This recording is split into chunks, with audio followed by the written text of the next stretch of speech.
You tell yourself it's just a delay, a harmless postponement of effort. But time is not kind to hesitation. It collects like rot in the corners of your mind, feeding on your unmade choices. Beneath every small deferment lies a quiet confession. You don't trust yourself to act. And how long can a life survive in the waiting room of its own intentions? You always believe there will be more time. Tomorrow stretches endlessly in your imagination, a forgiving expanse where unfinished things can rest. Psychologists call it temporal discounting, the brain's bias toward present comfort over future reward. You trade long-term peace for short-term ease, again and again, because the now feels urgent while the later feels infinite. But each postponed act is a small fracture in your sense of control, a silent erosion of agency. You begin to live not in moments, but in deferrals. The future becomes your scapegoat, the vessel for everything you are too afraid to begin. How many tomorrows have you already buried beneath today's excuses? Every task is borne heavy because you imagine its perfection before it begins. This is anticipatory anxiety, the mind rehearsing failure until action becomes unbearable. You confuse preparation with paralysis, mistaking thought for progress. Each time you visualize the impossible standard, your body responds as if it has already failed. Cortisol floods, the heart tightens, and you flee into distraction to silence the unease. But the escape only deepens the fear, reinforcing the association between effort and pain. You become conditioned to dread your own ambition. The very idea of trying feels contaminated. When did your potential become indistinguishable from your terror? You call it rest, but it's really avoidance wearing the mask of mercy. The human mind has a strange talent for self-deception, cognitive dissonance reduction. You tell yourself you've earned the break. That delay is strategy, not surrender. The relief feels almost sacred, a brief escape from self-judgment. Yet underneath it, a quiet truth festers. Each postponed act confirms the identity of the one who never follows through. The lie becomes easier each time, smoother, rehearsed. Eventually, procrastination isn't a behavior, it's a personality, a familiar rhythm of self-betrayal that feels safer than change. When did the comfort of lying to yourself start to feel like love? You don't avoid work. You chase reward. The modern mind is addicted not to results, but to anticipation.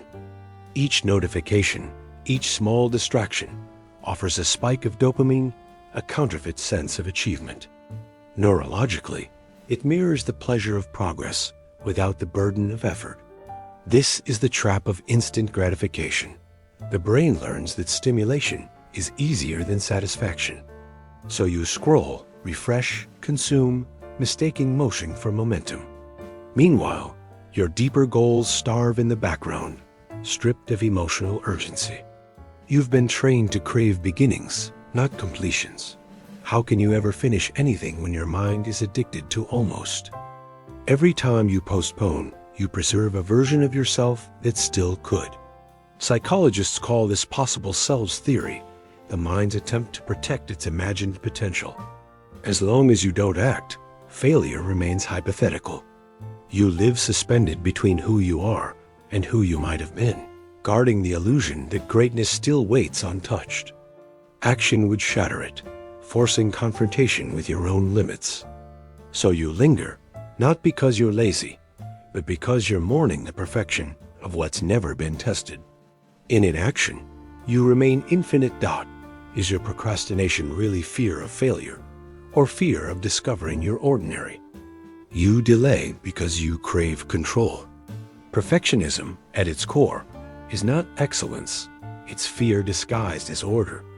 The mind convinces itself that waiting ensures mastery, that more time means more precision. But perfectionism is a form of procrastination rooted in intolerance of uncertainty. You cannot begin because you cannot bear the unknown. Every flaw feels fatal, every imperfection a humiliation. So you stall, revise, imagine, polish what doesn't yet exist. The illusion of control replaces the act of creation. You remain the architect of blueprints, never buildings. When did the pursuit of perfection become the most elegant way to fail? Procrastination is not about time, it's about trust. Each delay teaches your mind that your promises mean nothing. This is self-efficacy erosion, the gradual decay of belief in your own follow-through. Every broken commitment becomes evidence against yourself. You start to negotiate with your own conscience, promising to begin after this one thing, though you know you won't. Soon. Even small tasks feel impossible because the voice that commands action no longer carries authority. You stop believing your own intentions. You live in a mind where words are hollow and deadlines are ghosts. How do you rebuild discipline when even your inner voice sounds like a liar? Distraction is anesthesia. You numb the ache of unfinished things with noise scrolling, streaming, endless consumption. The brain, overwhelmed by decision fatigue and attentional drift, clings to easy stimuli. Every click is a tiny avoidance, a soft erasure of guilt. You're not seeking pleasure. You're fleeing awareness. The more stimulation you absorb, the less you have to feel the weight of what remains undone. Eventually, silence becomes unbearable because silence reminds you of yourself. So you drown in constant input, mistaking sensory overload for life. If your mind can't stand quiet, what exactly is it trying not to hear? You've failed enough times to start believing effort is meaningless. This is learned helplessness, a psychological state first observed in animals who stopped trying to escape pain after repeated futility. You've internalized the same lesson. No matter what you do, nothing changes fast enough, clean enough, complete enough. The brain learns to conserve energy by surrendering early. You stop starting not out of laziness, but because you've learned that hope hurts more than apathy. In that surrender, there's a grim relief, the calm of someone who's already given up. How many times can you stop trying before your identity becomes the one who never does? Your inner voice is no longer guidance, it is torment. Self-critical rumination dominates, looping accusations like a record stuck on repeat. Every uncompleted task confirms a narrative. You are lazy, incompetent, insufficient.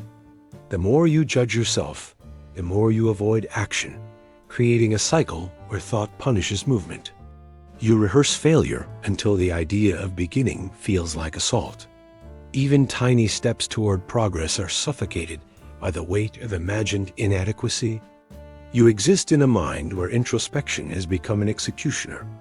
When your own thoughts are your enemy, how can anything you start survive their judgment? You believe motivation will arrive before action, but it is the result, not the cause, of movement.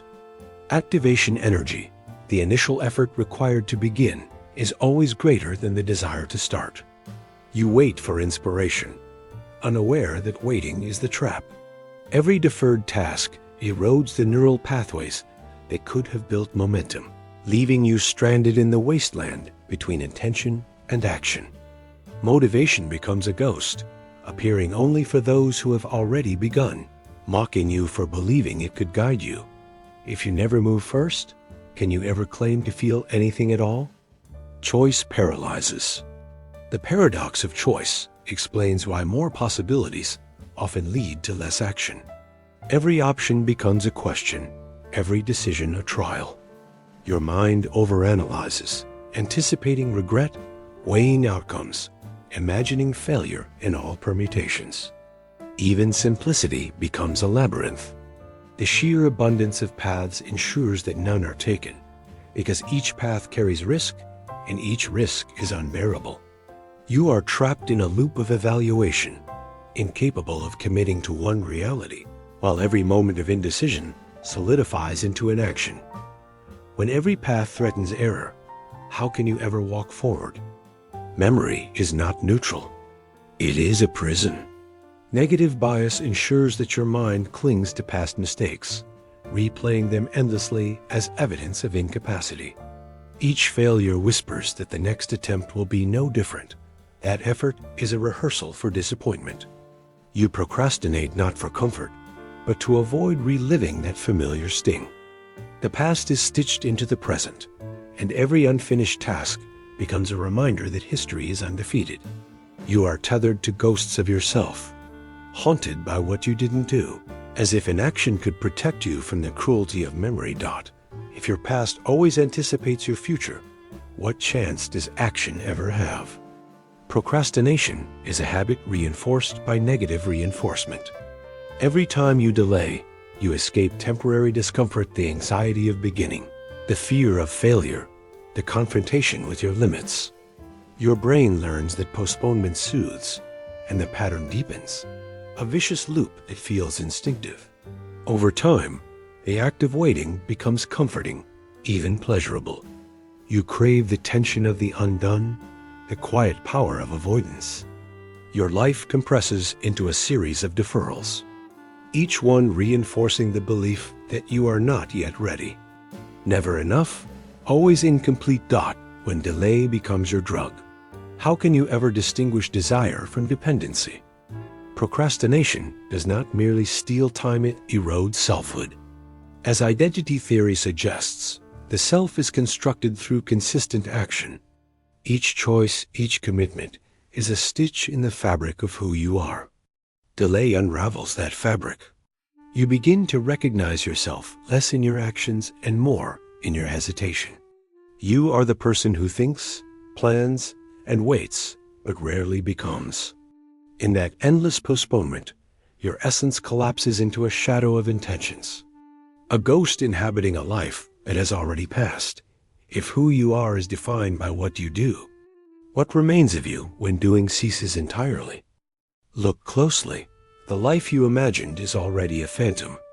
Every delay, every hesitation, every tiny act of avoidance has quietly hollowed the spaces where you could have been. Time has passed, indifferent to your excuses, leaving only the echo of unrealized potential. The structures of identity, control, and ambition once thought stable have dissolved under the weight of procrastination, leaving a self that exists only in deferred possibilities. You are both observer and victim, trapped in a reality that is not lived but postponed, a mind addicted to the illusion of tomorrow, while today slips through your fingers.